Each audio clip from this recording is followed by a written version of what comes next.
नमस्कार।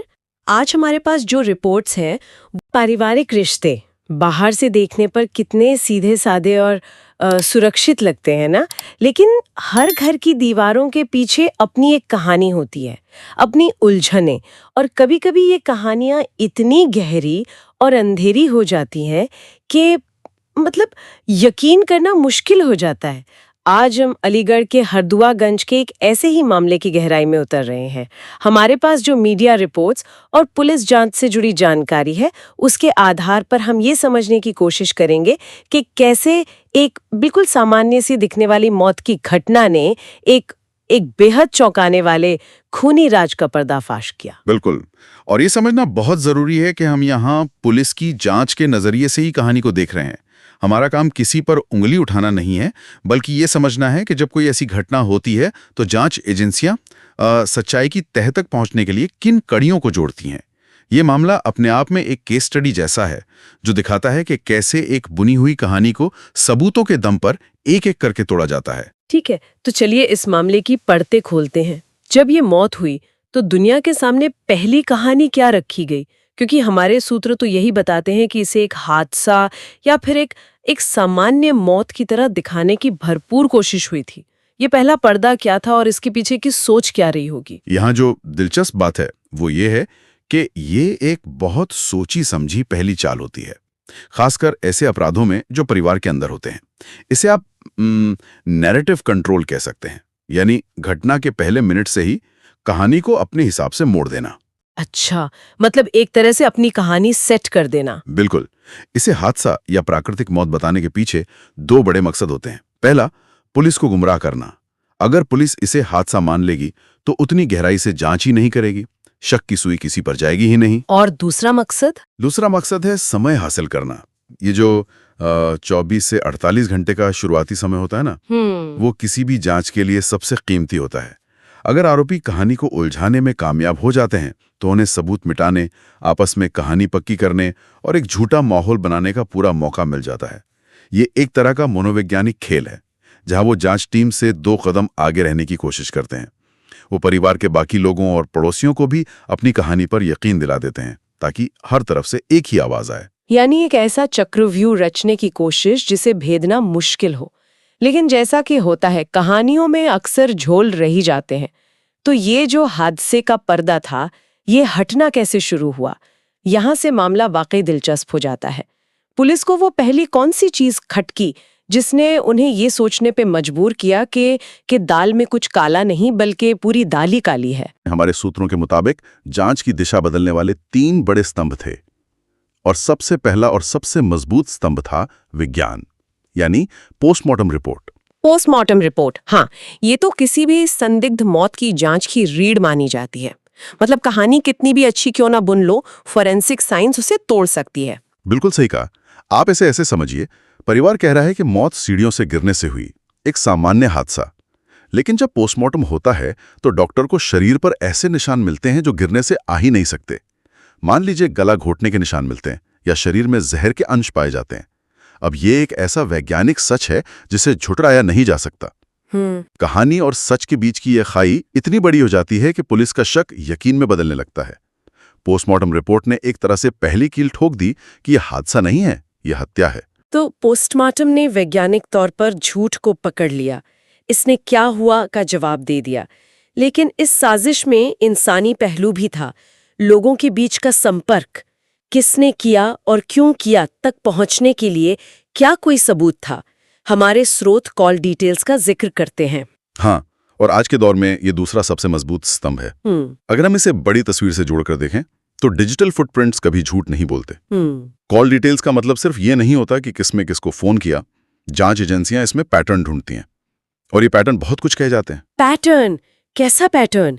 क्या कुछ उदाहरण दे सकते हैं कि एक संदिग्ध पैटर्न कैसा दिखता है? जरूर।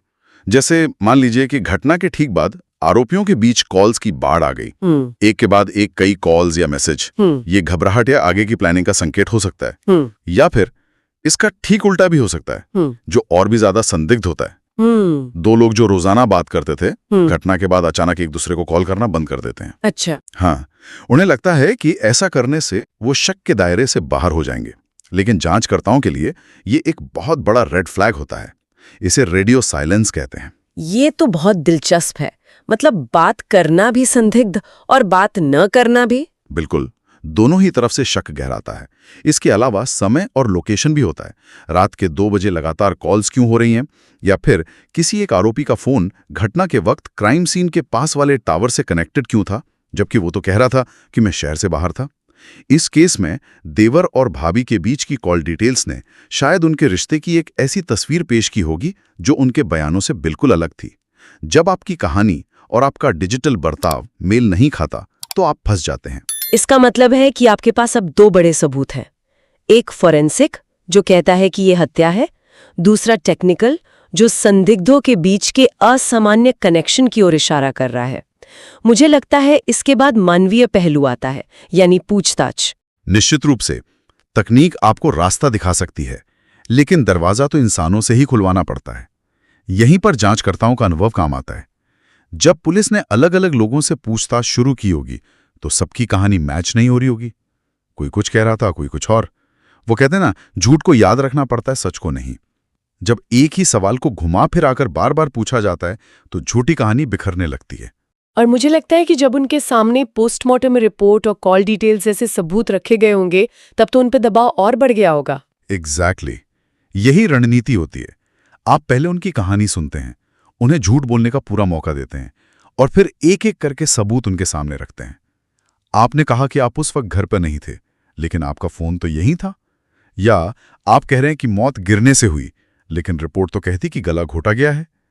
जब एक के बाद एक झूठ पकड़े जाते हैं तो इंसान टूट जाता है, और इन्हीं बयानों के विरोधाभास और टूटन से पुलिस को सच्चाई का रास्ता मिलता है। तो एक बार जब ये लगभग साफ हो गया कि ये हादसा नहीं बल्कि एक सोची समझी हत्या है और संदिग्ध भी नजर में आ गए, तो सबसे बड़ा सवाल खड़ा होता है, क्यों? आखिर ये सब क्यों हुआ? पुलिस जांच के अनुसार इस पूरी साजिश के पीछे की वजह क्या बताई जा रही है? स्रोत के अनुसार पुलिस जांच में जो मुख्य मकसद सामने आया है वो देवर और भाभी के बीच अवैध संबंधों का आरोप है। ये एक ऐसा मकसद है जो दुखद रूप से अपराध की दुनिया में काफी आम है, जिसे क्राइम ऑफ पैशन की श्रेणी में भी रखा जाता है। यानी पुलिस की थ्योरी यह है कि इन दोनों के बीच एक रिश्ता था और परिवार का ही कोई सदस्य, शायद पति, इस रिश्ते के आड़े आ रहा था। पुलिस की थ्योरी इसी तरफ इशारा करती है। ऐसे मामलों में एक बहुत ही खतरनाक मनोवैज्ञानिक बदलाव आता है। जो व्यक्ति रिश्ते में बाधा बन रहा होता है वो धीरे धीरे एक इंसान से ज्यादा एक समस्या या ऑब्स्टिकल के तौर पर देखा जाने लगता है। बातचीत इस दिशा में मुड़ जाती है कि इस समस्या को कैसे हल किया जाए, और एक वक्त आता है जब उस समस्या को जड़ से खत्म करना ही एकमात्र समाधान नजर आने लगता है। उस व्यक्ति को रास्ते से हटाने का ख्याल एक भयानक साजिश में बदल जाता है। ये सोचना भी कितना भयानक है कि कोई इंसान अपने ही परिवार के सदस्य को सिर्फ एक बाधा के रूप में देखने लगे, उसे एक वस्तु समझने लगे जिसे रास्ते से हटाया जा सकता है। बिल्कुल, और ये एक महत्वपूर्ण सवाल खड़ा करता है कि पारिवारिक संबंधों के अंदर का तनाव, जो बाहर से बिल्कुल दिखाई नहीं देता, अंदर ही अंदर किस हद तक जहरीला हो सकता है। हम अक्सर परिवार को एक सुरक्षित पनाहगाह मानते हैं, लेकिन भूल जाते हैं कि सबसे गहरे जख्म भी अक्सर अपनी देते हैं। लेकिन मैं फिर इस बात पर जोर देना चाहूंगा कि ये सिर्फ पुलिस की जांच में सामने आया एक आरोप है। मकसद की अंतिम पुष्टि अदालत में ही होगी। हाँ, ये स्पष्ट करना बहुत जरूरी है। तो मामले की मौजूदा स्थिति क्या है? स्रोत बताते हैं कि पुलिस ने देवर भाभी को आरोपी बनाया है और उन पर कार्रवाई की है। अब आगे का रास्ता क्या है? देखिए, पुलिस का काम यहाँ एक तरह से पूरा हो जाता है। उन्होंने सबूत इकट्ठा किए, अपनी थियोरी बनाई और आरोपियों को पकड़ लिया है। अब ये केस न्यायिक प्रक्रिया में है, यानी कोर्ट में है। अब अदालत में सुनवाई होगी। पुलिस यानी प्रोसिक्यूशन अपने सारे सबूत जज के सामने रखेगी। पोस्टमार्टम रिपोर्ट, कॉल डिटेल्स, गवाहों के बयान, सब कुछ। वो ये साबित करने की कोशिश करेंगे कि उनकी थ्योरी सही है। और दूसरी तरफ आरोपियों के वकील यानी डिफेंस इन सबूतों को चुनौती देंगे और अपने मुवक्किल को निर्दोष साबित करने की कोशिश करेंगे। और अंतिम फैसला पूरी तरह से सबूतों और दलीलों के आधार पर अदालत का होगा। जी, अंतिम फैसला अदालत का होगा। इसीलिए हमारे स्रोत में जो चेतावनी दी गई है उसे दोहराना बहुत जरूरी है। ये जानकारी मीडिया रिपोर्ट्स व पुलिस जांच में लगाए गए आरोपों पर आधारित है, ना कि अंतिम निर्णय पर। इसका मतलब साफ है कि हम और आप जो भी बात कर रहे हैं वो उपलब्ध तथ्यों के विश्लेषण पर आधारित है। हम कोई फैसला नहीं सुना रहे हैं।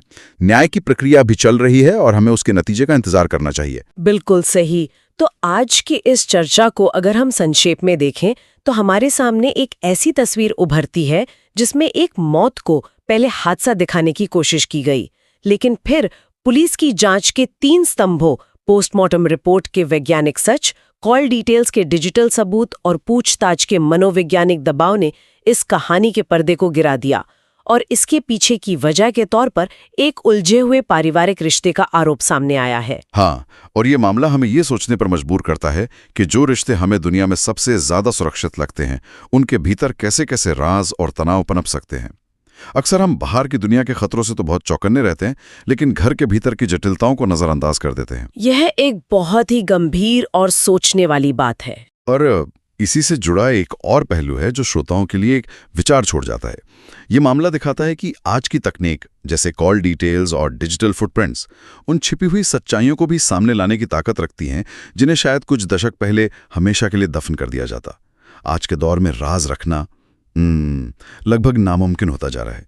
तो सोचने वाली बात यह है कि क्या ये बढ़ती हुई पारदर्शिता हमें ज्यादा ईमानदार बनने पर मजबूर करेगी या फिर सिर्फ अपने राज छिपाने के लिए और ज्यादा चालाक बना देगी।